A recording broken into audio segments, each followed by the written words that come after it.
Hi, this is Gary Fong, and I'm here to show you the Yungnuo YN560ex Flash. Now, this is a very inexpensive flash. It's about $100 on Amazon, and a lot of people want to get into off-camera flash, but don't want to spend a lot of money on the, $600 so odd on the actual brand name flash. So you can get yourself an off-camera flash like this Yungnuo. Now, it is not an on-camera TTL flash. It won't work like that. So when you put it on camera, it's manual mode only. Manual mode meaning that you have to basically take the shot and then figure out the exposure after you've taken the shot. It won't calculate the flash on the fly. So if you're a wedding photographer and event photographer, this isn't for you. But it is for you if you're working with still images that, still situations where the subject's not moving and you have time to measure and control your flash. But it does do TTL.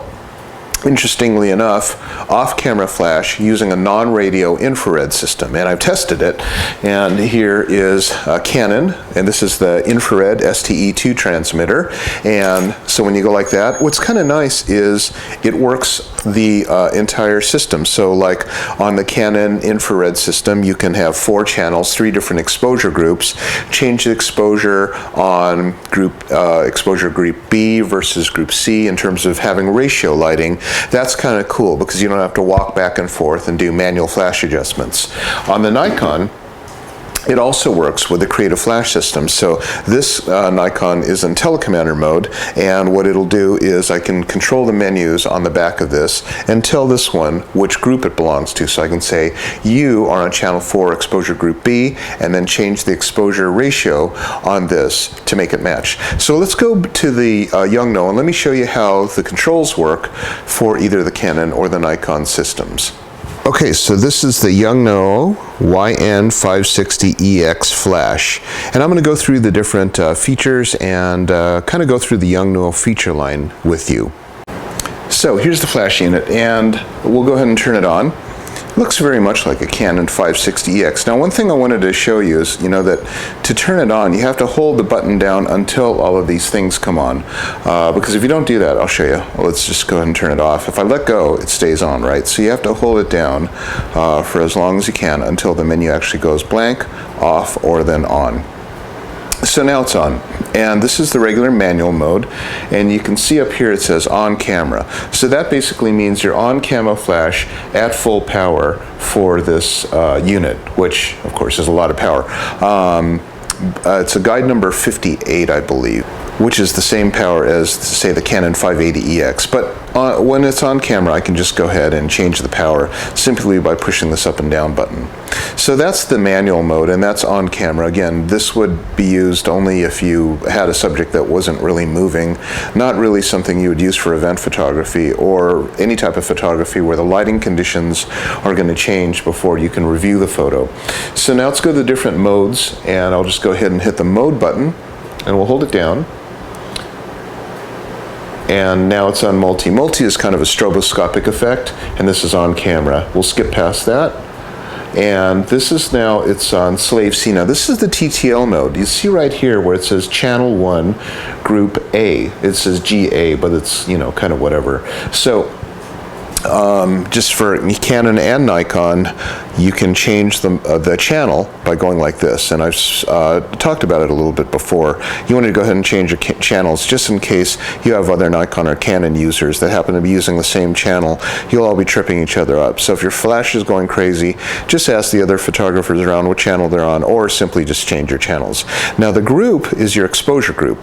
So let's just go ahead and put this on channel 3, one I tend to pick, and exposure group by holding both buttons, and you'll see that it's now on exposure group B and exposure group C. So this is basically used on your group A. So this is basically used on your Canon or Nikon when you're using the infrared off-camera flash system to trigger the remote flashes. So say, for example, I tell the Canon, make everything in exposure group B, all these, you can have multiples of these, I hope you understand, and tell them all to be exposure group B, and then I'll tell exposure group B to all be underexposed by one stop. And that is basically, if you have, say, 3 different flashes, you want them all to be different powers, or lots of different flashes at 3 different power ratios. Typically what you'd want to be is exposure group A, and then exposure group A. You might want to have it on TTL.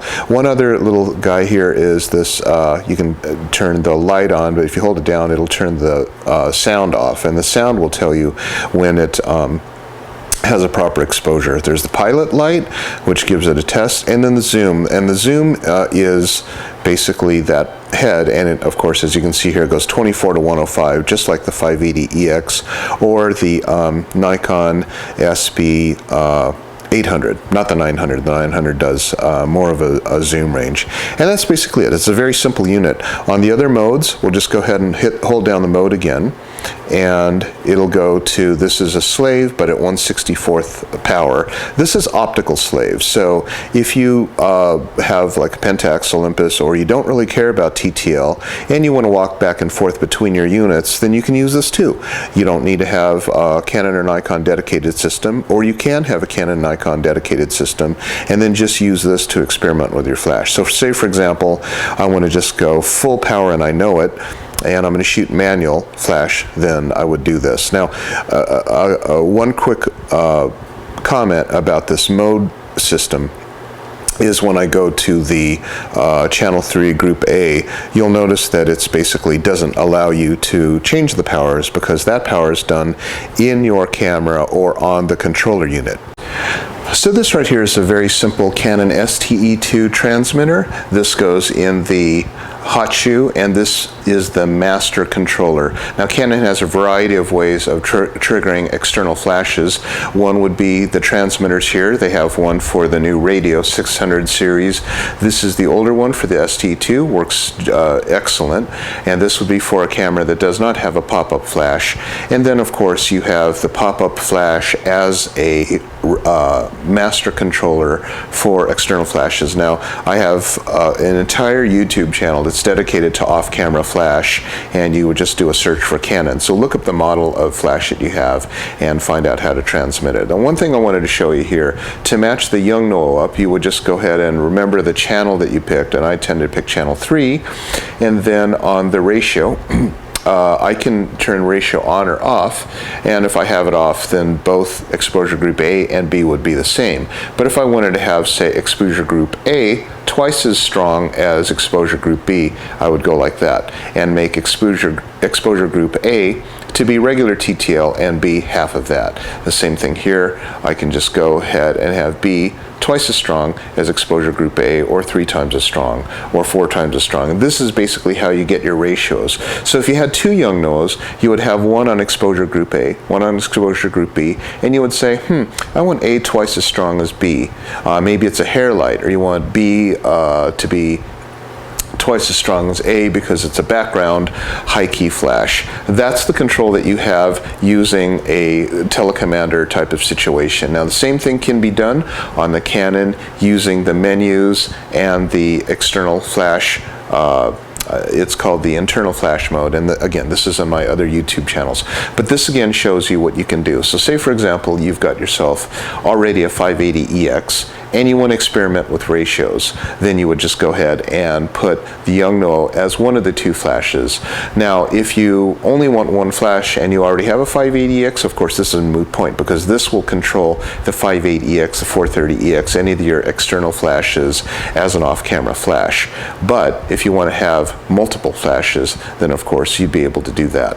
Okay, and it does support TTL. So if I want to go with TTL, I would just put it on TTL.